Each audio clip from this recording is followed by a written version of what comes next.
गुरुदेव, आज हमने बहुत सारे रंग बिरंगे पोशाक पहने हुए लोग देखे। किसी ने कहा ये ग्राम देवता हैं।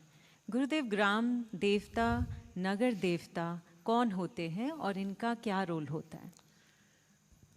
देखिए, एक सरकार में एक डीसी होते हैं, डिप्टी कमिश्नर होते हैं, मेयर होते हैं, फिर एमएलए होते हैं, फिर एमसी होते हैं, फिर चीफ मिनिस्टर होते हैं, फिर एमपीज होते हैं।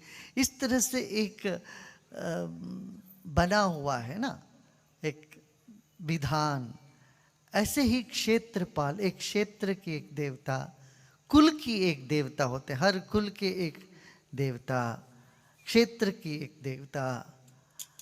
अंग्रेजी में इसको आर्कएंजल बोलते हैं, इस तरह से एंजल्स कहते हैं। तो हमारे यहाँ देवता कहते हैं कि एक एक क्षेत्र के एक देवता, ग्राम के लिए एक देवता होते हैं और एक प्रांत के लिए एक देवता होते हैं। भारत में देखें तो एक एक प्रांत में किसी किसी देवता की विशेषता है। आपने गौर किया होगा, पंजाब में देखो तो गुरु, घर घर में वहां गुरु की बात होती है। बंगाल में देखे तो देवी दुर्गा माँ का आराधना होता है। बंगाल हो, असम हो, वो पूरी वहां पर। यूपी में देखे तो राम जी, और महाराष्ट्र में तो आपको पता है गणपति, गणेश जी तो महाराष्ट्र लीजिए अपने पास। और जय श्री कृष्णा तो आप जानते हैं कहाँ के, गुजरात में तो जय श्री कृष्ण, अभिवादन नहीं करते, जय श्री कृष्ण, कृष्ण की भूमि हो गया वो वहां पर।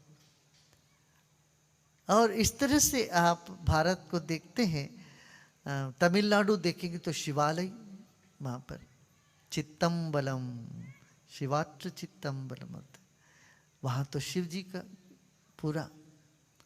हमारे कर्नाटक में यहाँ पर देखते हैं तो इधर तो हनुमान जी की मंदिर है,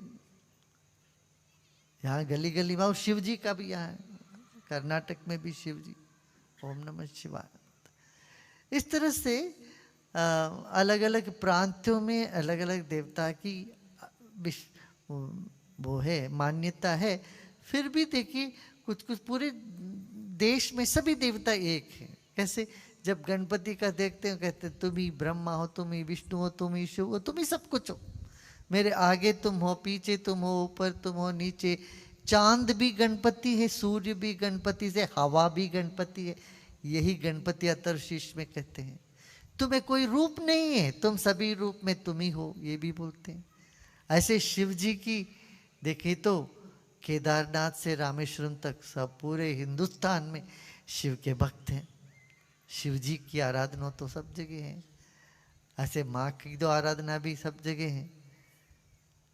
हाँ, तो ये अलग अलग देवता का रूप गुणों के आधार पर, भाव के आधार पर है, मगर वो सब हमारे भीतर चैतन्य के रूप में है। तो देवी की कल्पना, वो देवी की वर्णना में यही आते, या देवी सर्वभूतेषु बुद्धि रूपेण संस्थिता। देवी तुम इन सब के भीतर बुद्धि के रूप में तुम स्थित हो, इन सब के भीतर तुम क्षुधा माने भूख के रूप में तुम स्थित हो। देवी तुम कैसे, किस रूप में हो? सबके भीतर लक्ष्मी के रूप में, माँ के रूप में हो, सबके भीतर करुणा के रूप में हो।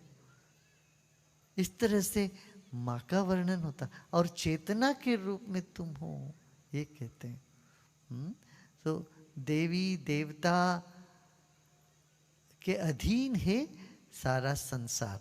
ऐसे एक एक क्षेत्र, एक एक कुल का भी ये सब प्रथा है, और ये सच है, ये सच है।